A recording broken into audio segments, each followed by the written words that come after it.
Early morning at Aintree. Grand National Day had dawned. In just a few hours, the crowds would be flocking here, the horses prancing and raring to go. But for the time being, the scene setters put the finishing touches to the stage on which the greatest steeplechase show on earth would be enacted, the 1969 Grand National. The New Day quiet still hung over the stables. The doors remained barred for now. But behind those doors were the stars of the day, the runners. Everyone at the peak of perfection, guarded through the night and cosseted from the dawn. So the hours wound down. Valuable horses and valuable trophies began to put in their appearances. The Aintree scene began to come to life. While thousands of racegoers were still journeying to the Liverpool course, the police prepared to smooth the way for them. Crowds, traffic, lost children, and keeping the peace. A day of work for the men in blue. A day at the races for the thousands who were there to help. The big rush was on its way.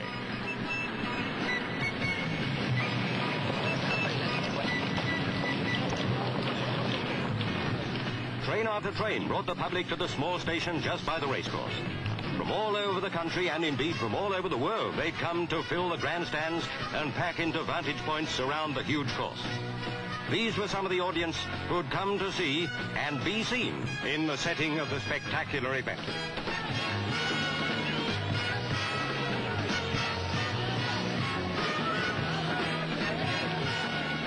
Now was the time to decide on that last-minute flutter. But there were few absolutely certain about the fine performance Highland Wedding would give. Still, as the jockeys made their appearance, there was much speculating going on amongst the punters. Pickard looked pretty good, and at 100 to 8, Bassnet was a fair bet. In a race like the National, they all stood a good chance. Red Alligator, last year's winner and the favorite. The excitement keyed up as the runners and riders headed out of the parade ring and onto the track.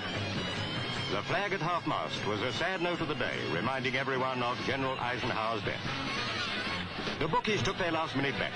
The odds fluctuated as the punters crowded in. It's always a thrilling and colourful scene as the horses make their way up to the start. This day was no exception.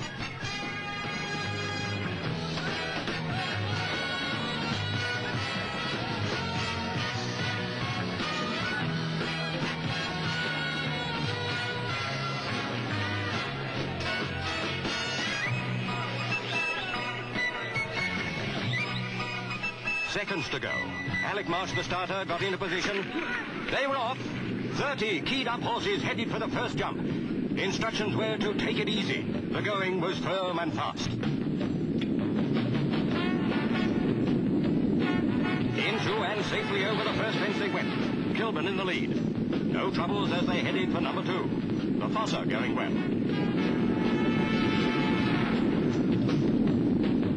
Into the second. No casualties, with the Fossa, Miss Hunter, Glossubab and Limitra up front.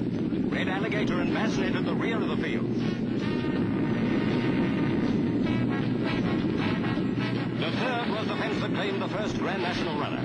Tudor Fort was out of the race. But as they settled down into their stride, there was little change at the front. The race was still young. Ferrari the second was showing well as they came into the fourth. The Ellis Red was a faller here. The 1969 National was shaping as a real classic.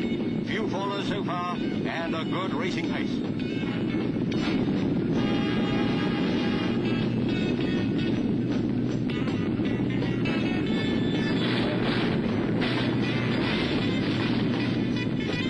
Beecher's Brook coming up. Furore the second making the running in company with Castle Falls and Glossubab.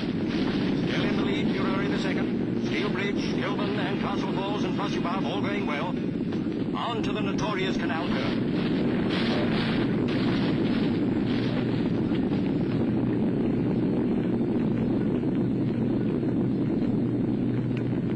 Furore the second led the way into and out of this sharp left-hander. All got safely over, with the Fossa, Bassnet and Red Alligator still keeping well to the rear. Valentine's Brook was next.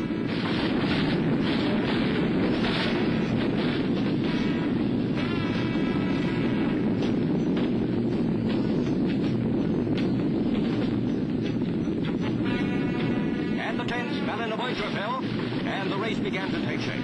Rossian, the Fossa, Rossian Babet were out of the running. over the last jump of the first circuit, and the runners wheeled into their second lap. This was the beginning of the real testing time, when stamina and courage show a horse for what he is. The 17th presented no problem except for Juan, who refused.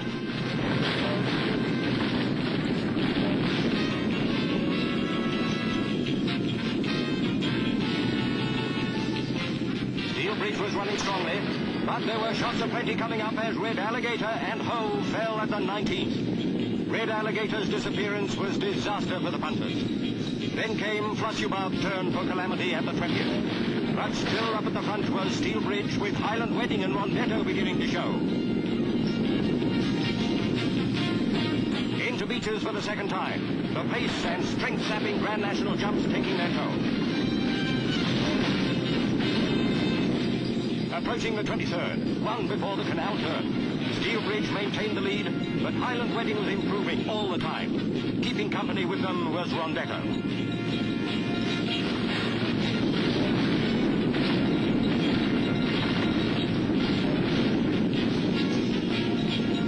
Highland Wedding jumped into the lead at Valentine from Steelbridge and Rondetto. This was the way it stayed right up to the winning post.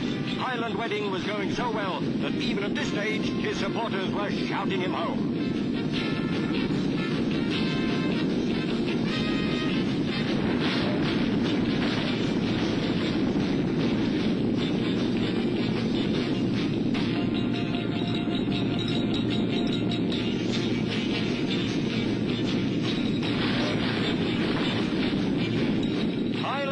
The 12-year-old was going like a 2-year-old. Steelbridge and Rondetto gamely battled to keep in touch with him, but as they came up to the last jump, Highland Wedding changed gear and brought out a mighty surge of reserve power to stride away from his rivals.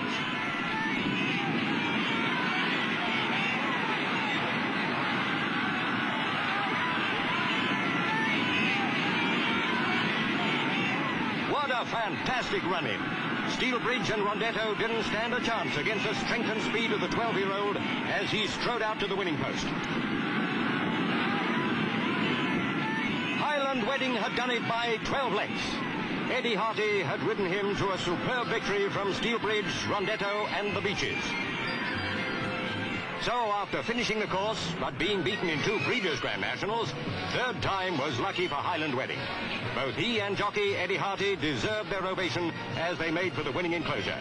Highland Wedding had well and truly won the blue ribband event of the steeplechasing world. A clear-cut victory where luck didn't figure at all, only ability. And he was the horse with plenty of that.